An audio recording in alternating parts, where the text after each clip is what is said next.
Welcome to episode 2 of our Tequila Journey. And in episode 1, the first 2 rounds, we were going head to head with Mi Campo Blanco versus Jose Cuervo especial and Cazadores, and which I had a reposado, which should be smoother, but guess what? This Mi Campo, won both rounds. And in episode 2 here, we're going to go against 2 more. So this is the additive-free, only agave and well water, El Mayor Tequila Blanco. And we're also pitting them against the Tierra Fertil, I'm sure I got that pronounced wrong, Blanco, which is an ABC fine wine and spirits exclusive. So we're going to keep this around that $25 and under range. I can't promise that there won't be a certain, things that sell for $27, $28 that go on sale for $25 or less included in this adventure, and I'm majorly an amateur here trying to learn about tequilas, and you're learning with me. You're seeing me learn, and even if the first few episodes or 5 or 6 I make a fool out of myself and do a 180 6 months or a year from now, that's okay. We're all learning here, right? In the last round, we had the Cazadores Reposado, and I had high hopes for this because some of the reviews, which are most likely pre-Bacardi buyout, were pretty favorable. This was supposed to be a cheap tequila that was a quality tequila, and then Bacardi bought them out, I guess, in 2012. And they changed the way they process the agave. It's still 100% agave, but they moved it to this diffuser / autoclave method, and that's like the second worst processing you can do with the tequila.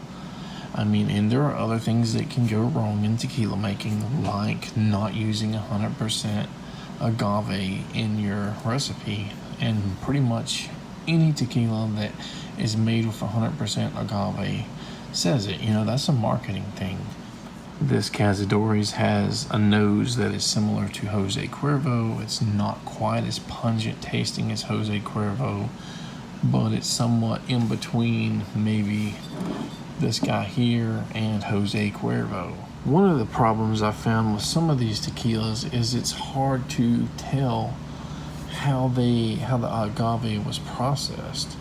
This El Mayor says it's passed down from like 4 generations, and those generations, 4 generations of the tequila making process was used, but that 4 generations isn't really, that still could be an autoclave or any kind of processing method, I'm assuming. And there's nothing I can find on the internet about which method of processing they use with this. With the Tierra Fertil, they use a distillery, I guess, and some people have made their own assumptions or came to their own conclusions that it is the same as another more expensive, like $130 bottle of tequila, just rebranded for ABC. With that said, it does have mixed reviews. So the kind of rules that I've set forth for what is the best would probably be something you could drink, take shots of easily, and it would be a plus if you can take shots of it without too much of a burn, so much of a burn that you have to take a chaser with it. And third, it needs to taste something like what most tequilas taste like. It has to have some of that agave flavor, some of that pepper flavor, something to tell you that it's agave, tequila versus vodka or maybe something else. If it fails on that front, that sipping, that shot taking portion, then we would score it, obviously lower based on how well it mixes with other things. A lot of things mix good with something acidic like orange juice or even more acidic, but how does it score with Coca-Cola as well, which is a little harder to get, believe it or not, to get something. Try this Jose Cuervo especial with Coca-Cola. It is so repulsive and disgusting, and you'll see what I mean. And sometimes if it doesn't work with that orange juice, you might have to add some grenadine or something else to give it a little bit more flavor to make it taste more acceptable, even if not good or great. And because of this kind of debacle, a lot of people still love the Cazadores. A lot of people drink tequila not straight at all. They do it with margaritas or mixed with something. So this is still a popular tequila, but I'm trying to do more reviews and looking up Google and Reddit reviews and information about tequilas before I go and purchase this, any kind of tequila. If I can't find out for sure what the agave making process is, then I may try it anyway. But had I really spent time to look up this and seen it was like diffuser plus autoclave, I probably wouldn't have got it at all. So first we're going to go with the Tierra Fertil blanco. So I'm still trying to get, to learn to get my bearings straight in the tequila world. But when I sampled this, something just did not compute. This just did not taste like any of the tequilas I've tasted before. It just didn't. It was kind of a neutral flavor. I didn't note any unusual harshness or anything like that, but going on flavor and not getting that hit of flavor, whether it be the pepperiness or that kind of herbal earthiness, it just wasn't there.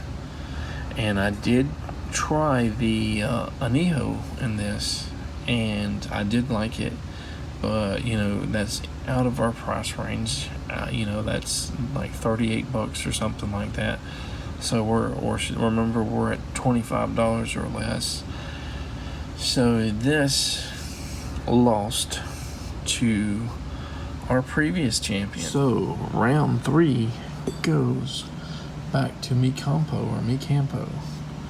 This is a blanco, and I'm definitely wanting to try the reposado soon. So the nose on this Mi Campo is one of the mildest in comparison to almost everything I've tried so far. I don't remember what the nose of the Tierra Fertil was that I tried earlier today. But everything else, including Jose Cuervo, including this Cazadores, including this here, all has a much stronger smell. With the Mi Campo,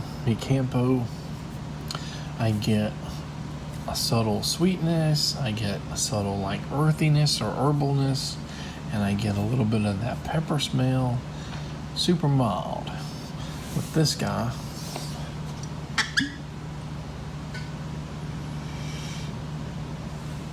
I definitely can smell that, along with a much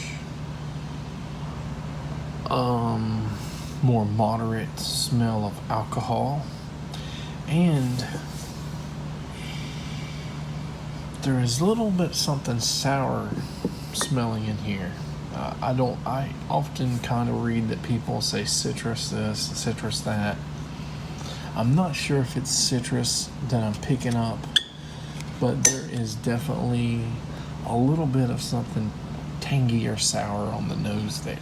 almost get like a hint of cinnamon with this Cazadores. And for the agave, it's very mild too smelling, but there is a little like a wine-like quality to this guy. So this is round 4. Who's gonna win? Is it gonna be Old Faithful here, or is it gonna be the El Mayor? I'm just gonna take a really small sip of this because if this guy wins, we need enough to compete with the next bottle, and there's not a lot in here. All right, bon appetit.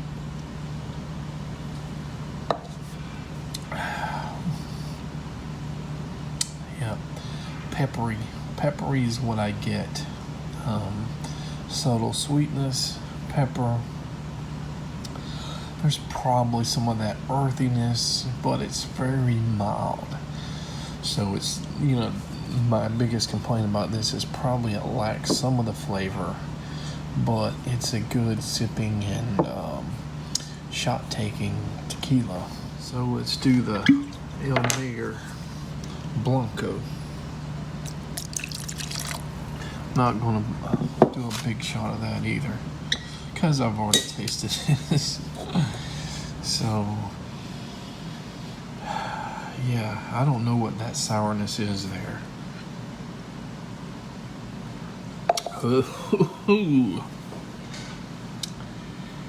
I would say it's a very harsh flavor.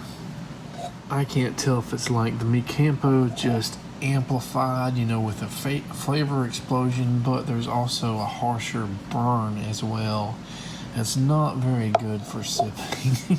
Just for the heck of it, I'm gonna pour a little bit of this Cazadores here, just to compare it to the El Mayor.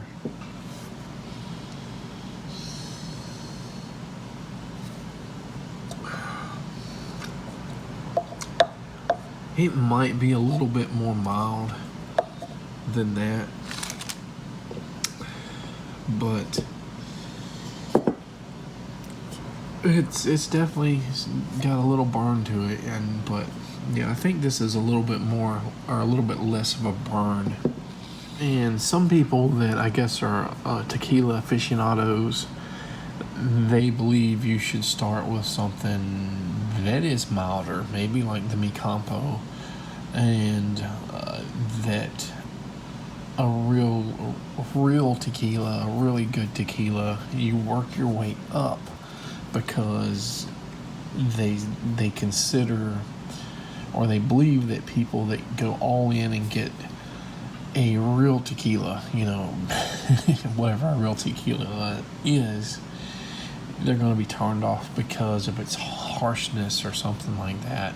I'm not saying everybody has that belief, but I have read on Reddit, some of these tequila people are saying that. And yeah, I don't have the answer for you guys, because I'm not a tequila snob yet. But I'll tell you that for sipping and shots, Mi Campo is still winning round 4. But how does this guy here handle like being mixed with Coca-Cola and orange juice and stuff like that? My criteria for a good drink would be something that could take 20 to 30% or 20 to 33.3% alcohol and mix that with whatever you're going to drink it with, and not be so overwhelmingly burning or overwhelmingly just off-putting as far as the flavor is. And with orange juice is easier to cover up a lot of that. Coca-Cola is a little bit harder. This, I probably have to go down to 15 to 20% tequila versus like 80% plus Coca-Cola to have it acceptable. You still get this tequila flavor I'm not saying it's that great. Orange juice, I had it with orange juice, and it's similar. So, I haven't had this one yet with Coke, this Cazadores, but it's already lost round 2, so I think I'm just going to go with this guy, because this guy, I've had it with mixed drinks as well. For this price range so far, round 4, this is the reigning champion. Of course, that's just my opinion. I'm not an expert. All right, I think that's it. Take care, guys.